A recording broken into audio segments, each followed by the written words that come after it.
Are you all right? We're ready for you to cut the cake. Wow, these are incredible. Yes, it was an incredible time. You looked very handsome in that uniform. That's not me, that's Matteo. Oh, of course. I'm sorry, Dad. Take as long as you need. No, it's okay, Tesoro. It's time I told you what happened to him. It was during our last battle together, just a few days after our 21st birthday. My brother's battalion had been ordered to capture a fort deep into enemy territory. I wasn't going with him. I was part of a special unit with a different mission. Our task was to support Matteo's battalion. We were a proud unit. We changed the war for Italy. The Arditi.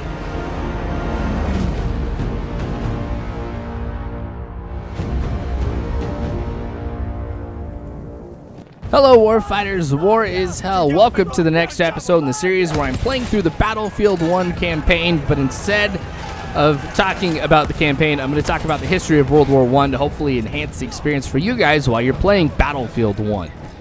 So, the campaign has transitioned away from aerial warfare to Italy, and so I thought it'd be really cool to do some research on Italy and their contributions in World War I, because let's be honest, a lot of times when you're discussing World War I, it usually revolves around what Britain did, what France did, or what Germany did.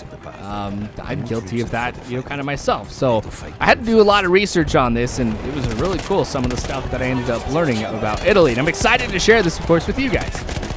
So prior to the First World War, Italy was a member of a secret agreement which was called the Triple Alliance. And the Triple Alliance consisted of Germany, Austria-Hungary, and Italy. Now, the purpose of this alliance was that each member would provide support for any of the other members should one of them be attacked by other major powers in Europe. Now, this made the Triple Alliance a defensive alliance. This is important to remember, but it wasn't all rainbows and unicorns between the nations in the Triple Alliance, since Italy and Austria-Hungary were not the best of friends. The two had been enemies in a series of wars where Italy had lost territory to Austria-Hungary, and Italy wanted that territory back with a vengeance. However, they still signed the agreement because they thought the greater danger to Italian sovereignty came from France. Italian relations with France do improve, and it culminates with an agreement that Italy would remain neutral should there be a war with France and any of the other members of the Triple Alliance. And so some people kind of view that as a stab in the back to Germany and Austria-Hungary. Now, the First World War starts, and Germany and Austria-Hungary go into war together as allies. However, remember, this kind of goes back to the fact that the Triple Alliance was a defensive alliance. Italy views Austria-Hungary as the aggressor and uses that to not enter into the war with Germany and Austria-Hungary. Now, there's a lot of attempts by both sides to get Italy to enter World War I on their own side, because when Italy says that they're not going to be joining the war, they say they're going to be neutral. But remember, what Italy wanted more than anything else, and especially out of this war, was territory, specifically the territory that they feel like was their own. Now, the Triple Alliance members weren't going to be willing to give Italy the territories that belonged to them. But, the Triple Entente, which consisted of Russia, the UK, and France, they were willing to give Italy not only what they wanted, but more than what it wanted, should the Triple Entente be victorious. So, Italy's entrance to the war would be of critical importance to the Triple Entente, as it would open up another front and would further spread out the armies of Germany and Austria. And so this was another thing that really made Italy important to the Triple Entente at the beginning of World War I. So what happens is on April 26, 1915, Italy joins the Triple Entente officially on the side of Britain, France, and Russia when the London Pact is signed.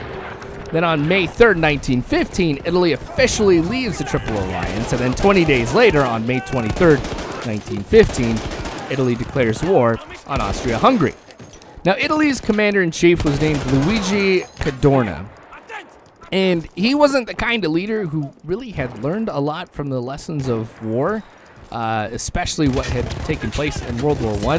Because this guy was like a huge fan of frontal assaults, and not only do frontal assaults and machine guns not go well together, the terrain really wasn't in favor of that type of strategy either.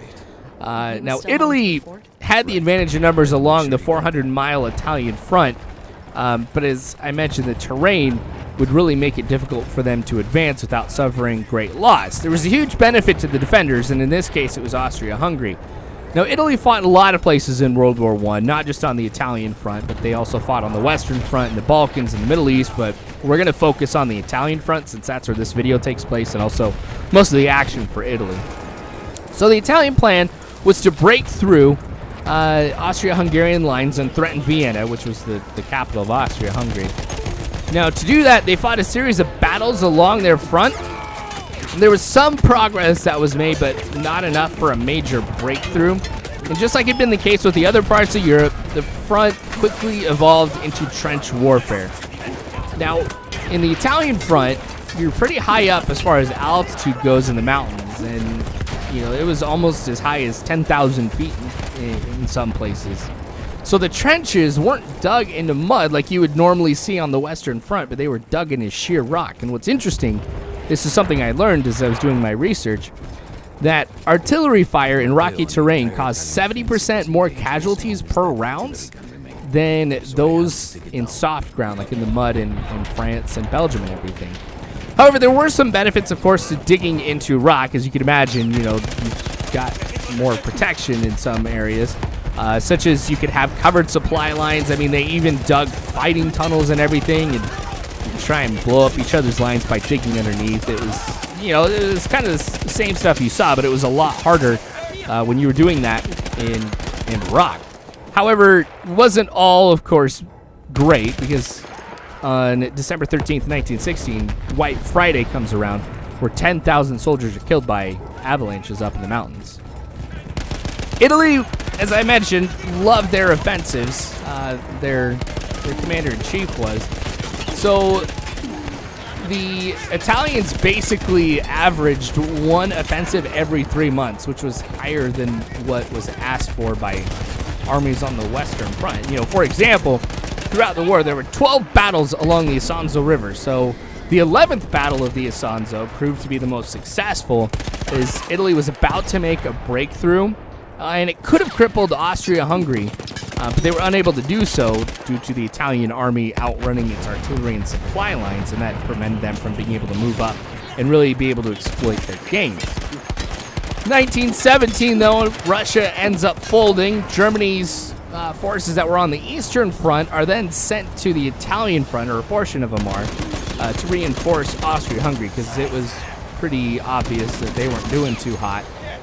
On October 24th, 1917, though, the Austrians and Germans launched the Battle of Caporetto, which started with a massive artillery bombardment that included chlorine, arsenic shells, so gas, and it forced Italy to retreat 12 miles in one day, which is huge when you're talking about World War I. Now, what's interesting is the battle left 10,000 dead, 30,000 wounded for the Italians, and 265,000 were captured. Now, about 874,000 soldiers were engaged. Italy's able to overcome this and stay in the war until it ended in late 1918. Now, post-war Italy wasn't necessarily the prettiest either for them.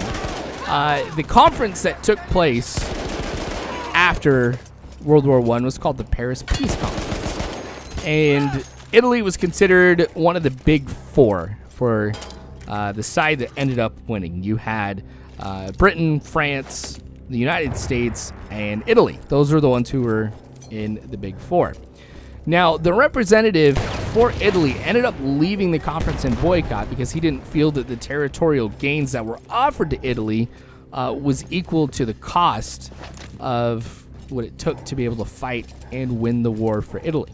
So the casualties, to kind of put it into perspective for Italy, was 460,000 killed, 947 wounded. Now, Italy, you know, was a pretty decent-sized country, but these types of casualties But there was really no took a huge toll on Italy. And there was also a very big loss in morale as a nation because of this. Now, the economic issues, though, were even greater that Italy faced right after World War I. I found this stat, and I thought it was pretty interesting, that the Italian government had spent more on fighting Austria-Hungary than they had spent internally throughout the past half-century, and the economic issues brought about the rise of fascism and Benito Mussolini. It's kind of hard to understate how much the First World War affected Italy. Italy was still somewhat a new nation, as they had only been unified since the mid-1860s. And so for them to kind of go through this together was very interesting. In some places, from one video that I watched, I learned that not everybody spoke the same. You had people with different interests. Italy was primarily agriculture-based economy. And so for them, what they achieved, I think, is a really huge thing. It is kind of sad, of course, though, that they're on the side of the UK, France, everything. Benito Mussolini comes to power, and then we end up fighting him too. Because that was one of the things I was actually really interested about trying to learn, is why did that change? Japan is another great example of that too, on how they were allies and then they become enemies later on in the next World War. But this obviously makes sense, One of the things that I was reading too that also contributed to some of the loss of morale in Italy was the fact that the Pope wasn't necessarily for the First World War, and that's a big part of Italian culture. But ooh, we've got aircraft coming in.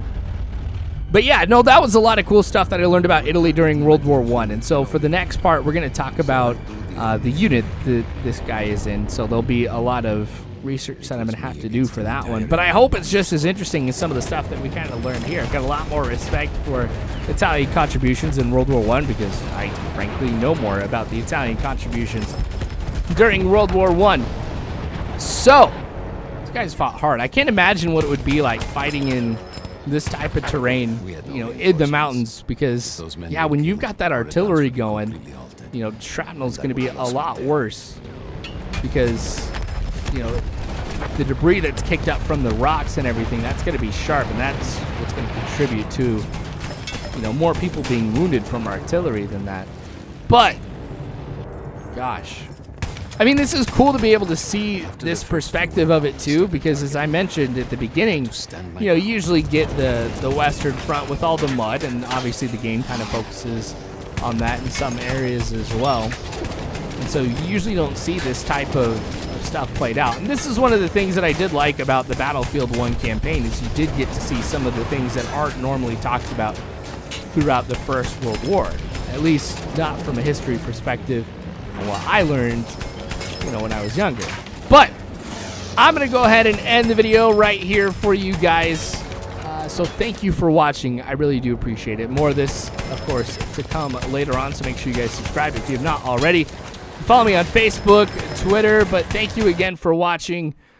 War is hell, but you don't have to worry, because warfighters, I've got your six.